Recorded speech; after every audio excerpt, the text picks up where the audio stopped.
Hey guys, quick video to show you some updates I've made to my pedal board, and we'll start off with what the frame is. We're using a Pedal Train Junior, and the reason I picked that is it's more square than rectangular, so I can have 2 rows of pedals and I can access them all from standing in one position and not having to move too much side to side.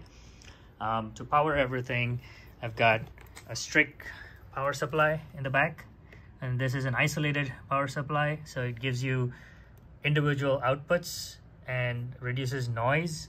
I've tried to do some cable management there, and all of this can be powered by a single power source, and it gives you enough juice.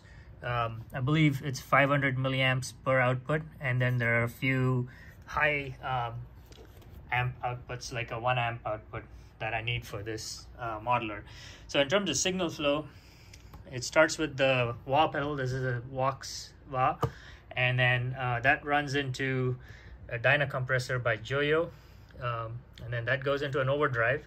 I don't use this overdrive for overdriven tones. I use this more to tighten up the pedal that comes after, which is the Dark Mouse by Donner, and this is my distortion pedal, but it's very versatile. So with the gain knob down, gives you overdriven tones, and then when you go up there, gives you nice saturated distorted tones, and if you go even further, goes into fuzz territory. So you can use the filter knob and really get a lot of variety of tones out of this. And this then runs into this pedal. It's a Pure Boost by Azor, and what that does is basically allows me to dial in the tone a little bit more. So if I want to go with less bass, more bass, brighter or less bright tones, and then I can add a little bit more saturation to the overall tone, because this comes in the end of the pedal signal chain, using this gain knob, and then set levels, and then that feeds into this modeling unit, which is the Vailton GP200LT.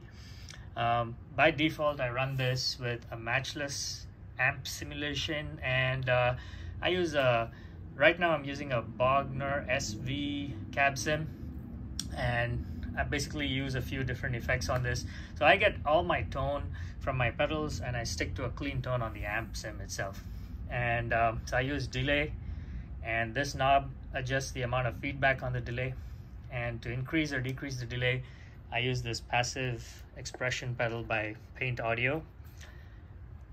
I've got a phaser effect, and I keep the phaser effect dialed down using this knob, and that acts more like a chorus. And if I want to bring in more of the phaser effect, I just have to turn this knob. And then I've got a top boost, so I use this for my solos. So basically it takes some of the low end off and boosts some of the mid and high frequencies, and I just kick this in when I do solos and kick it off, and I'm done. And this knob allows me to dial in the amount of boost that I get from this setting. And then if I hit both of these together, it gives me a tuner. If I hit both of these together, it gives me a looper. I can do a few more things out of this, but that's what I use the Vailton for.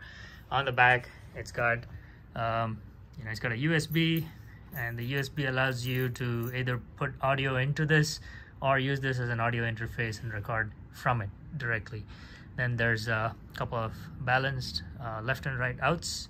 There's headphones, aux, FX send return, and there's a guitar input and the couple of expression pedals. The one expression pedal you already saw. The other expression pedal goes into this, which is basically a foot switch controller, and it does 2 things. One, this green button turns on the drums, turns off the drums on this if I want to practice along with some beats. And this one switches what this pedal does. So by default, it controls the amount of delay that I get, and if I hit this button again, it switches this into a whammy pedal basically, and then I have it set to an octave effect, so I can use that to do octave like Jack White or Tom Morello type of stuff. Yeah, so that's kind of what my setup looks like. I can hook this up straight into something like that, an FR style speaker. I can go straight into a mixer and then run that to the house. I can run in-ear monitors straight from this, or if I want to go into a dedicated amp like a Bass Katana or anything else, I can I can turn off both the amp and cab sims, or if I go straight into a power amp, I can keep the amp on and turn off just the cab sim and go into a conventional cab. So very flexible, and the whole thing fits into a single gig bag, and I can grab my guitar in this and be on my way. So yeah, this is what I currently have. It can keep changing, but just thought I'd make a video and share this so people who are looking to build a pedal board to get some ideas. Peace.